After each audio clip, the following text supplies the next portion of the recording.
अंमली पदार्थ विरोधी पथकाची खेड शिवापूर टोल नाक्यावर मोठी कारवाई. 60 लाखांच्या गुटख्यासह ट्रक पकडला.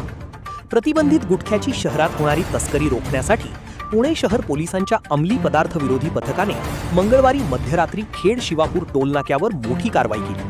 कात्रज घाटात सापळा लावून बसलेल्या पोलिसांना चकवा देणारा गुटख्याचा ट्रक अखेर पोलिसांनी ग्रामीण पोलिसांच्या मदतीने टोल नाक्यावर घेरला. या कारवाईत 60,22,000 रुपयांचा विमल गुटखा आणि 20 लाखांचा ट्रक असा एकूण 80,32,000 रुपयांचा मुद्देमाल जप्त करण्यात आला आहे.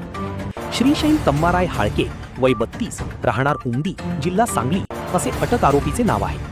अंमली पदार्थ विरोधी पथकाचे कर्मचारी अमोल सरडे यांना बातमी मिळाली होती की पोलिसांच्या रेकॉर्डवरील सराईत आरोपींचा गुटख्याने भरलेला एक ट्रक कात्रज घाट मार्गे पुणे शहरात येणार आहे.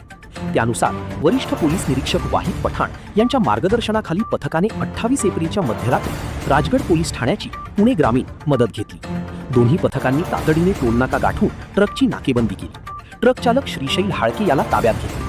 या कारवाईत पोलिसांनी 60,22,800 रुपयांचा गुटखा, 20 लाखांचा टाटा कंपनीचा ट्रक आणि 10,000 रुपयांचा मोबाईल असा एकूण 80,32,800 रुपयांचा ऐवज जप्त केला आहे. या प्रकरणी राजगड पोलीस ठाण्यात भारतीय न्याय संहिता आणि अन्न सुरक्षा मानके अधिनियमातील विविध कलमान्वये गुन्हा दाखल करण्यात आला आहे.